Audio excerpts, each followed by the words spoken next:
Voilà, bonjour fidèles téléspectateurs de Canal Congo Télévision.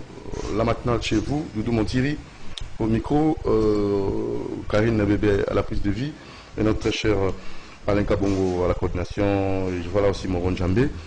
Et de l'autre côté de la baie vitrée, nous avons Fiston Atunga. Merci beaucoup pour votre présence. Alors, on va recevoir des invités tout au long de cette émission et on va plus se parler de ce sujet qu'on avait commencé déjà la semaine passée, comment créer un peuple qui pourra développer les pays, qui pourra adhérer à la vision de nos dirigeants pour que le pays puisse atteindre l'émergence. Voilà, comment créer un peuple. Le peuple d'abord. Quel le peuple? Donc on va débattre sur ce sujet. Et en même temps aussi, il y a un monsieur qu'on va recevoir, monsieur Nabi Okito, lui qui est coordinateur, coordinateur national des familles des martyrs et aussi le représentant de la théocratie, donc en plus de démocratie du Congo. Et il va aussi nous expliquer un peu cette idéologie-là. Et s'en suivra le débat d'ensemble pour harmoniser avec l'écrivain, le pasteur écrivain, manager Didier Mbangala. Voilà, alors c'est parti avec le sujet du jour.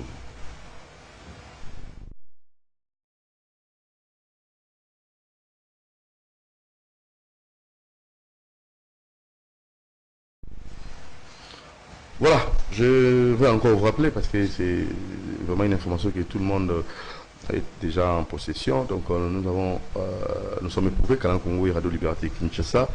Notre confrère Jean-Claude Bassonga à Tikibiso, Tozali Bisobanso, Olela, Potokufeli, Tokufisi, chroniqueur monnaie et à sport, na Mboka Nabiso, Jean-Claude Bassonga, et Tozali Koli qui était beaucoup de programme Nyoso, na télévision Nabino, Fosti 40 Togo sur le Nabino, nous autres, ils allaient dans la morgue, et à l'hôpital Mama Yemo. Donc, Tozali vraiment éprouvé. Alors, ma condoléance à M. Boss Lutumba, chez les boss, à Limbana Banda, et en même temps aussi M.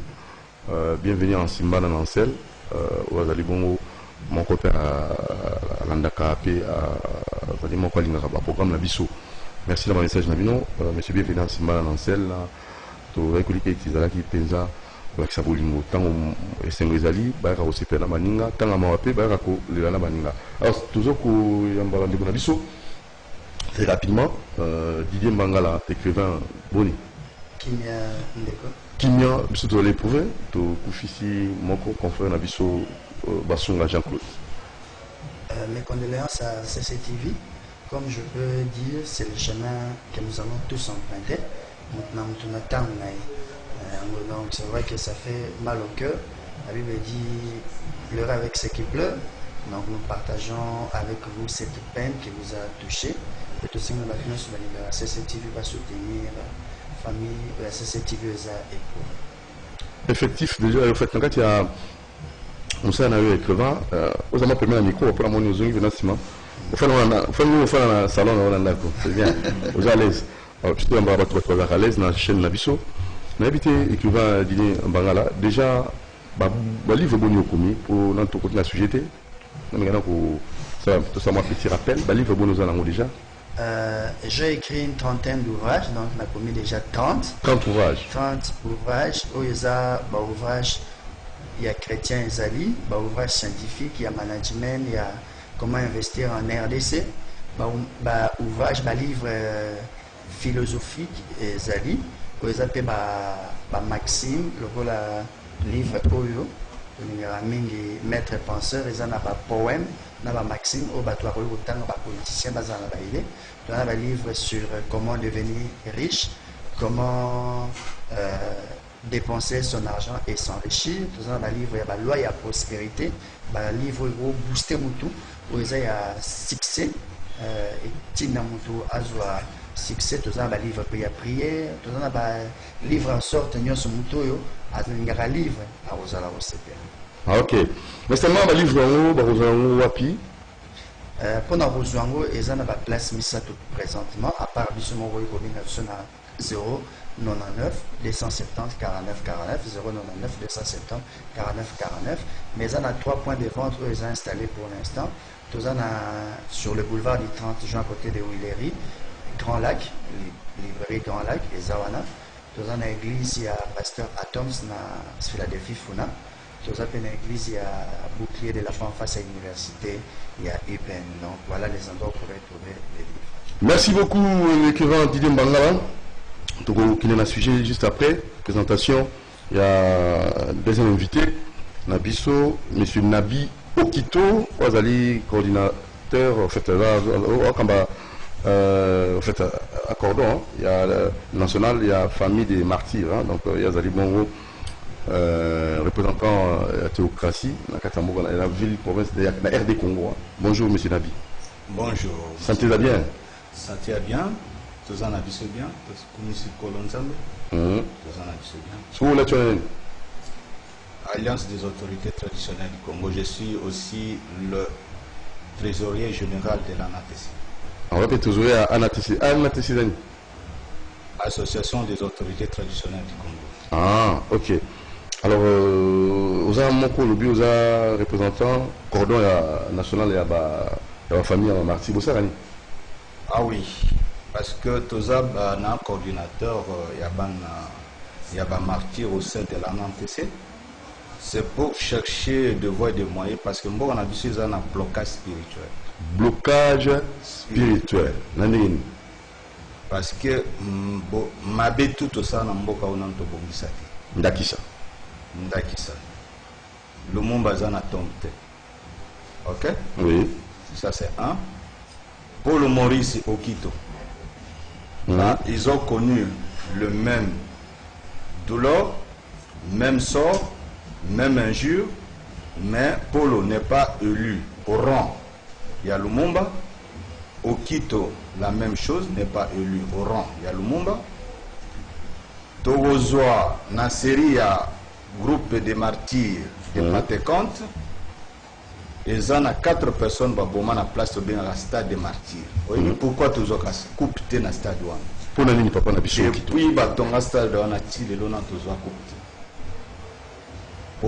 Kolobana wana baloba boy bapesa bango 1% seulement na recette le stade de martyr. Oui baboya bana wana balobani que tellement que baboyi biso ko pesa biso 1% ba ozara coupe place wana bokan c'est bien depuis stade wana batonga est-ce que tout ça ozwa coupe place wana donc nous buluka biso tetoloka te ezali kolela po bazo négliger biso. Parce qu'il est impossible dans une nation, bateau basala nation, bateau bakoufe la mboka, mais bana na bango baza même pas na quartier ya bana ba martyr. Je me rappelle Nathan Otozaki na francophonie awa, un président tunisien a tuni wapi quartier ya bana ba martyr. Quartier ya bana ba martyr. Pona ke nota la maman au Pango la veuve de Lumumba. Oyebi ke ba konzina biso batada ni batie biso pembeni. Quartier zate.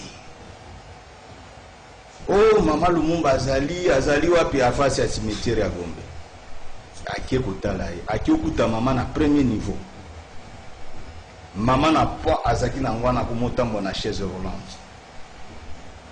Yebisa mama wana po bakitisa ye sa cas de soins médicaux. Mais président tunisien Talibo Yalobi, mais où ils ont malédiction à Katiambok.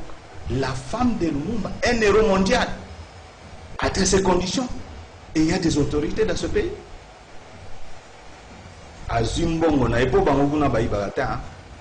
Mbongo a salaire na e abimisi alobi botongira mama ndako ase. Malgré abimisi mbongo ngo baleli susu batongeli mama ka mwa bikoka. Ah. Apese mo wapa nani? Kende na lupa. Apese na wapa nani? Kasi moto azai premier ministre na tawana nani? Matata Boyd. Ah, vraiment. Vous comprenez? C'est quoi ça? Batongeli bango kibikok. Kende tina lelo. Kende na lupa ngwana. Kende otala ndako eza na sima. Président Ibanda ayoki na ngele somo. Mais apesi mbongo botongela mama. Bongo tango nini bana ba martyr ba uza rekoni. Neto zaka boy. Mwana ta martyr moko na Congo ba kombo ya batanga kombo pamba na ba télévision. D'ailleurs on aurait souhaité que na ba télévision batanga bakombo na bango batanga lisusu bakombo ya bapapa na biso te. Balongola na histoire. Balongola na histoire. Parce que Congo c'est une histoire te. Batika bana te. Non, il y a une histoire te. Yo na mona na papa. Ngana za mwana général Ngandu Kisa, c'est le géniteur de l'AFDEL. Le géniteur de l'AFDEL. De l'AFDEL. Motazwa Goma, Bukavu, Uvira, Kiliba, les mêmes jours, c'était les maquis de Rwenzori. Ce n'était pas maquis de Wabora, non, c'est maquis de Rwenzori. Les lots yuka kombo ya mwana Ngandu Kisa, c'est quelque part. D'ailleurs, nazo sepela mingi na apôtre Léopold Mutombo ya ministère. Amen. Alobi trop, papa wana. Cet homme est vraiment inspiré de Dieu. Alobi. Biso tutanga kama ba successeur ya Bible. Omona Jacob succéda qui papa. Ti lelo tutanga na Bible. Mo ya biso na Congo tutanga bango te. Alobi bana ba martyr awa toyoka ka moko ti kombo na bango likolo. Toyoka kati. Et puis il commence à souligner sur le nom de Ngandu Kisasi. Alobi Ngandu Kisasi wana mutayaka na after. Tant que mona na résidence ya Mobutu na Goma, mutabana olo lata blanc, tache, il parle au nom de la révolution. Attends, on a un combien Afdel de Ezaki Maki de Rwenzori. Afdel yako ya après. Bon, mais oya otala siko lelo bana ba martyr wana nyoso. Siko bosengini rapidement bosengini. Toza ko senga prolongement ya cité ya Oasis au mona bandal. Ah, cité Oasis wana toza ko senga na président na biso Fachi. Yepi mwana martyr bokola biso. Po babomela papa na ye to yebi bien. papa kufa. Oh, akufa mort naturel te papa mama monini. Oh, il sait Tshisekedi akufa mort naturel. Âge non? Acheté. Akufa mort naturel te. Oh. Azaki na ye na âge na ye mazaki na kufifu. Basirisa ye na makasi. Ah non, ne ça. La quatre émissions là. Na to quatre émissions deni. Uyo zamboko yebite ke Tshisekedi baboma ye kuboma. Panel. Oh. Ça va recherche. Ça va recherche. Et Fandaka Kima, avec le temps, bah, jugement sur la mort de Tshisekedi au Salima. Oye, bah, qui a tué Tshisekedi. Oh. Ok. Alors, il y a un autre Sengina. On a comment? Ah, to Sengina ndeko na biso. Mwana ba martyr, mwana gombe atongo, ngape mwana gombe face ni sika botama. Nazani immeuble présidentiel sika baloja biso famille ya Kisatingana. Na sengi na ye mwana gombe mwana boulevard atanga biso bana ba martyr ne toza boye tozwa eloko te ti ne toza boye omona kaka pona signe tala kaka les 16 omona mwana Ngandu Kisasi te o eza makambo ya after omona mwana ya Masasu te omona bana ya te ya bama de force masengo te omona bango te. Pour moi, bilongi mo boye bimi bazimbo ngokuna bale na kati na bango na ndenge na bango yango to sengi na président de la République. To identifier dans ba famille ya ba martyr. To sengi cité ya Oasis loi le prolongement 62 maisons pour na ko distribuer les 30 jouets oyo to ko CP là le président de la République azo distribuer bandako na bana ba martyr toza au moins na liste jusqu'à présent toza nanu. Vous avez combien à peu près? Jusqu'à présent dans le premier catégorie pour tous belé mais première catégorie d'abord. Première catégorie manan.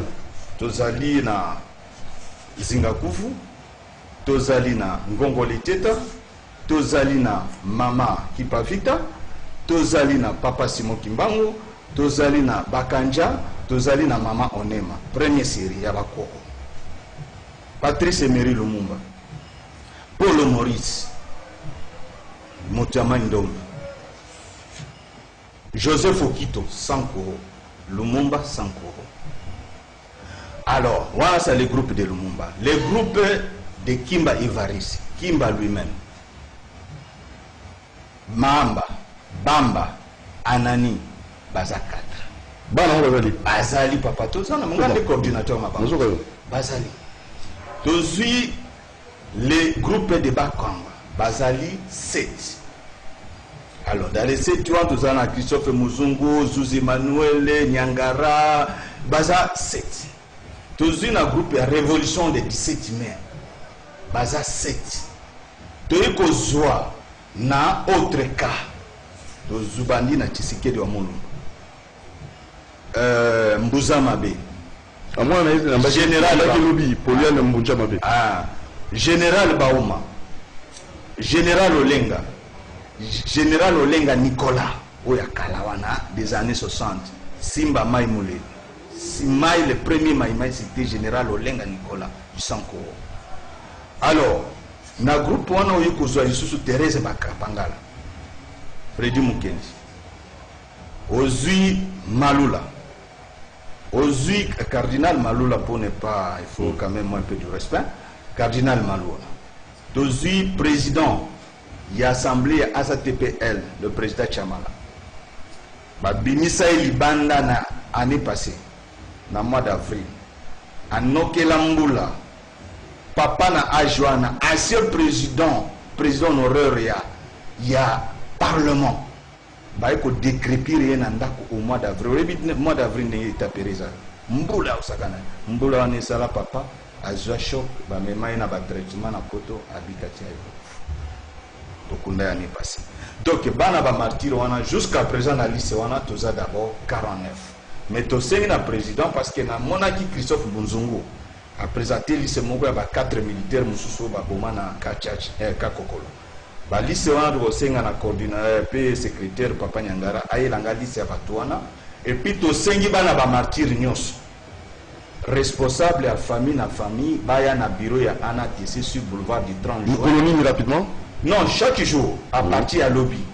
Donc mutu na mutu aya ko rappeler le formulaire ya famille na pour identifier ba famille de martyrs peut déposer auprès ya bureau ya chef de l'État pour chef de l'État a ko hôtel la biso ne nazo longwa nazo kini na api Congo et pas à Chabani record de façon que non à même projet on n'est pas chef de l'État prolongement d'ici avant le 30 juin à 670 maisons pour que mboka na biso ezwali pamboli toza na blocage spirituel papa nyos toza na mboka na tobongisa tebele a olobezali mais na tikina ndeko na ngape aloba na numéro de téléphone pour pouvoir rebenga yo 09 97 55 49 51 Nazongeli 09 97 55 49 51 wana ya numéro na yambalanga moko bana ba martyr nyonso boya na bureau ya ANATC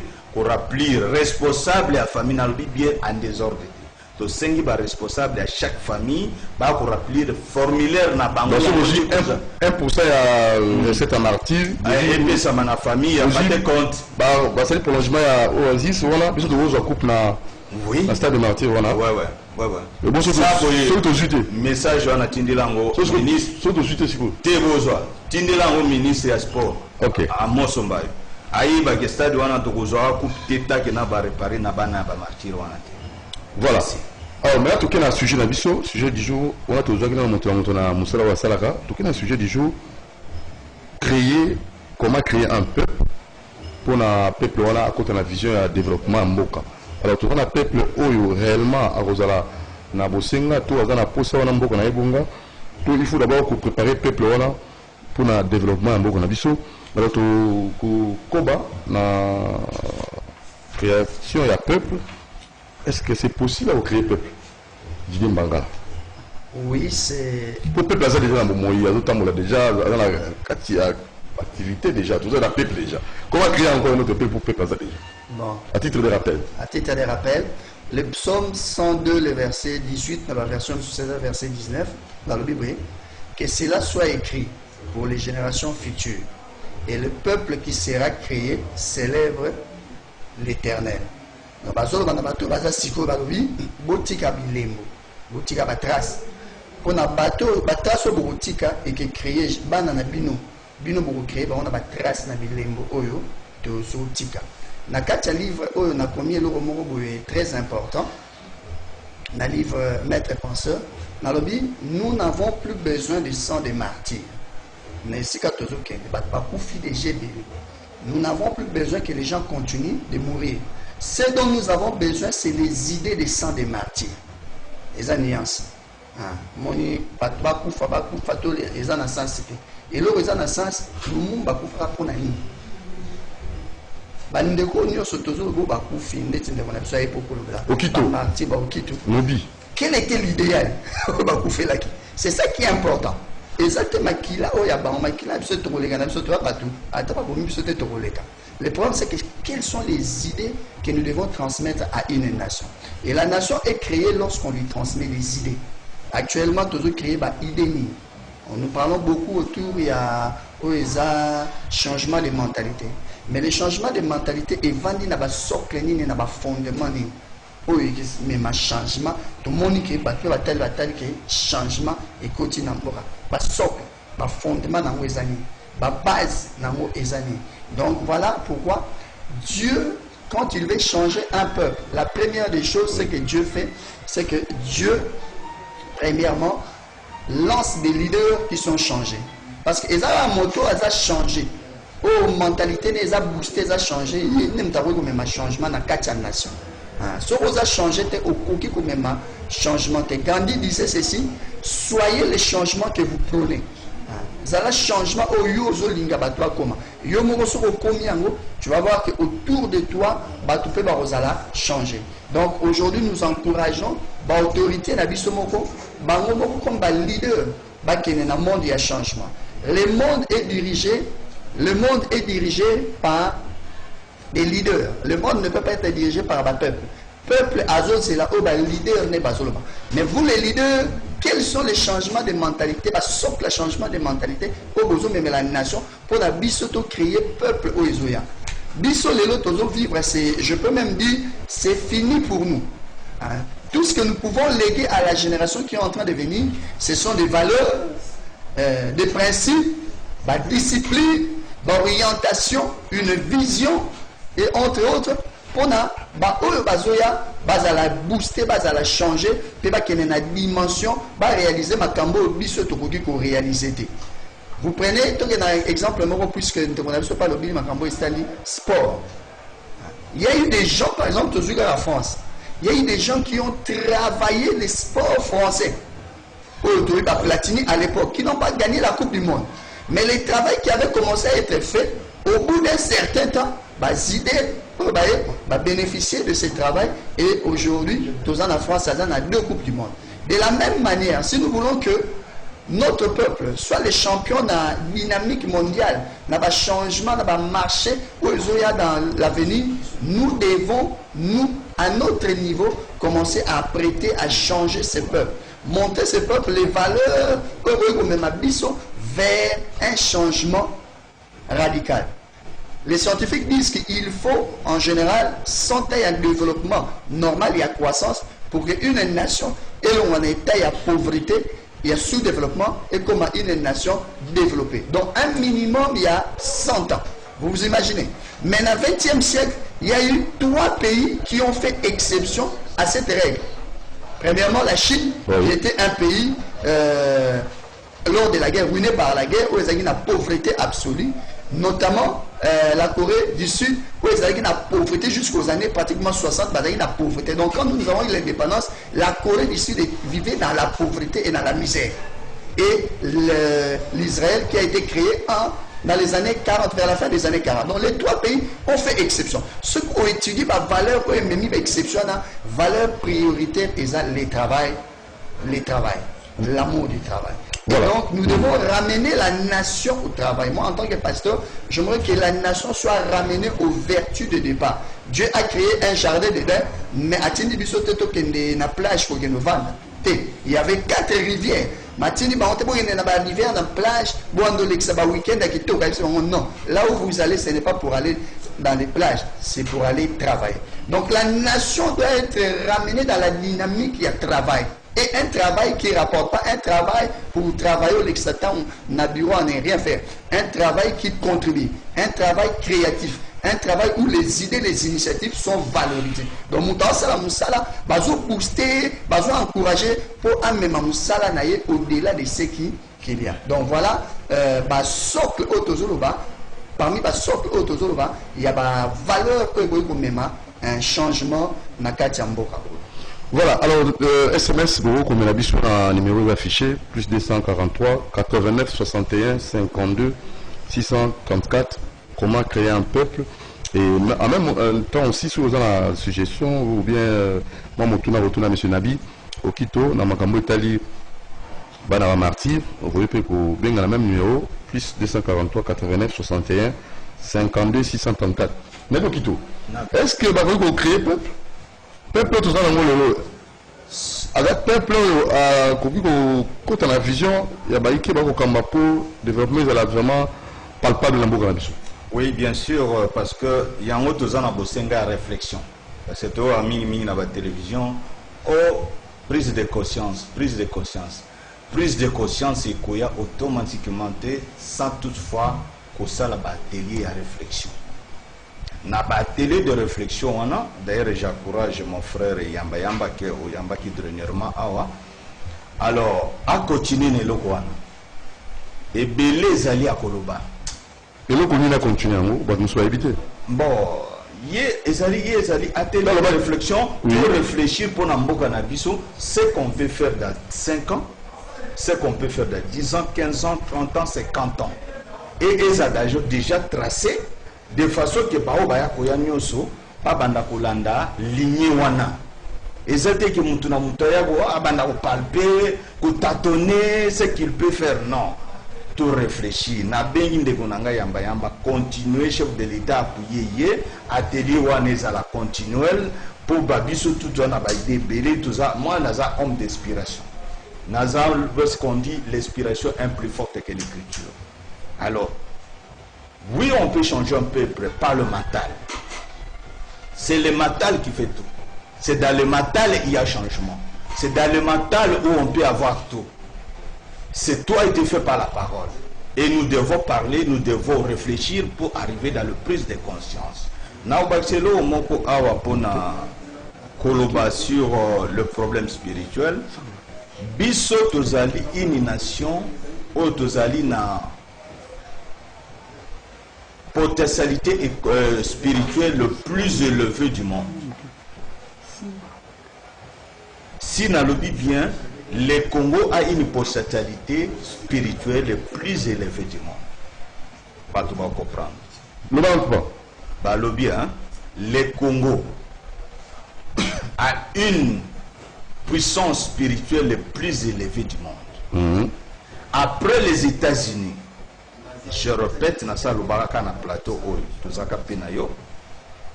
après les États-Unis, Mboka Oye Kozwa relève la puissance mondiale. Avec quel genre de peuple? C'est là où nous sommes en train de parler. Si ça va dire non. RDC et Kozwa puissance après les États-Unis.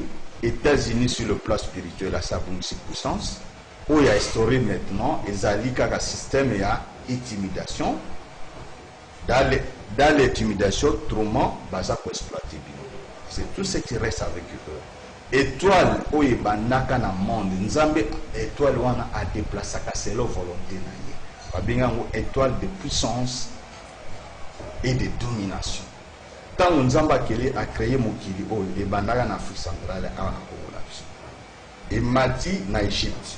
Tant que si ça dit sur Babantou en Afrique centrale, premier génocide, tout Kimi en Égypte. Nzamba élevé Bisson en Égypte. Bisson en Égypte rejeté Nzambe. Nzambe payé à détruire la civilisation en Bisson. Donc la théocratie. Oui, là c'est la théocratie. Alors, Tozongi vers le centre. Alors, quand Nzamba a détruit la civilisation en Bisson, au Bisson Tozaki, les enfants légitimes de l'Éternel, à Kekopona, Abraham. On a choisi Abraham.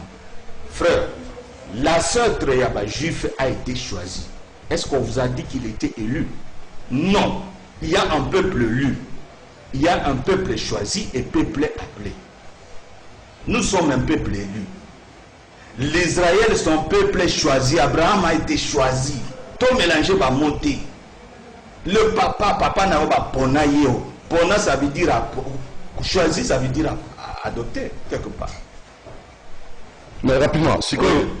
Oui, peuple lui, c'est bien bon. Ouais. Parce que le peuple a montré que vous avez comment créer un peuple à cause de là, domination koyate mais peuple est déjà prêt et koya ezate ki koyate est-ce que peuple est so en yango nazo lobate étoile wana pour comprendre bien et banda awa et qui Égypte Mésopotamie Grèce Rome Russe États-Unis et Bunga les États-Unis déjà il y a de cela au moins des gens qui ont des gens organisation qui est dans malembe je papa journaliste boyamba ko eza ko uta inspiration oyo ozwango nili pa naza perroquet spirituel et tout bandi spirituel alors pour belé bazalika ba perroquet spirituel alléluia amen même eza Jésus a botamé le 25 décembre mais alléluia mais eza biblique te mais ozolo ba amen nzaza perroquet spirituel oh ici c'est l'inspiration.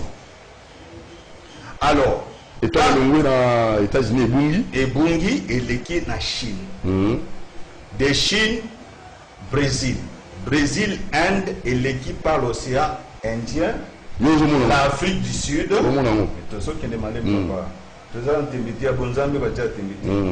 Alors quand bongo atatang baba tu as kalabazaki ka so balobi ba to c'est quand même fait des comptes c'est alors et bandi en Afrique du Sud, Namibie, Angola. Voilà. Entre la frontière et l'Angola, étoile wana sala 5 ans. 3% vers l'Angola, 1% côté Nabi. Na minute autour le bas. Et ça 100% na République démocratique. Étoile Fandi. Et Fandi na centre du Congo. Alors étoile wana ezali parmi les dangers du Congo. Ah bon? Parce que biso tozotaka ba kolta ba mai ba nini tout ça étoile wana ezali parmi les dangers parce que ba yebi que les peuples noirs bantou n'ont pas mesure de savoir la puissance de cette étoile et ba ko découvrir té bazar dans l'ordinaire. C'est pourquoi on dit ceux qui sont dans les sons qui ne sait pas l'essentiel méritent les accessoires. C'est pourquoi nous sommes dans les accessoires. Donc ba yebi que ba to mindo nan ba comme na niveau à comprendre makambo wana té yango bazo précéder ba guerre zo mona na est. Il y a plus de 17 sortes de minéraux na Asia mabele wana. Il y a 17 sortes de minéraux na mabele ya Équateur sans courroux jusqu'au niveau ya Maindombe. Oyo ko sala matata na mokili makambo ebele na mokili. Mais bazo linga ko wila ngo avant le temps. Ba diminuer le peuple autochtone pour le peuple étranger ba ya kufanda et ba mindele ba ye ba fani na moi peuple étranger wana.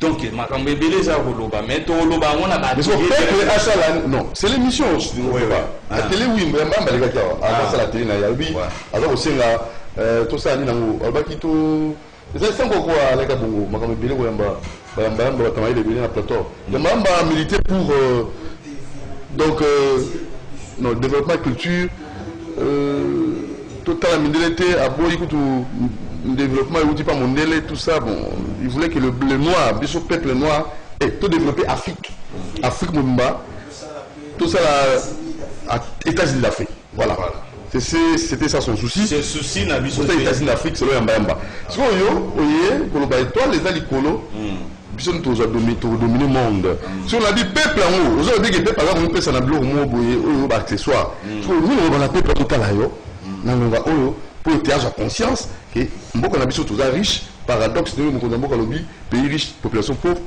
peuple on a d'abord peuple on a face à la nini basal pour restaurer ce qui est le principe de l'éternel d'abord pour restaurer les principes d'abord de l'éternel pour nzamba za na ba principe na yi ceux qui vous dévier principe ya nzambe bozana nzela te principe nzambe parce que nzambe en tout ça besoin la démocratie ça ne vient pas de Dieu mais ce que respectons la politique ça ne vient pas de Dieu.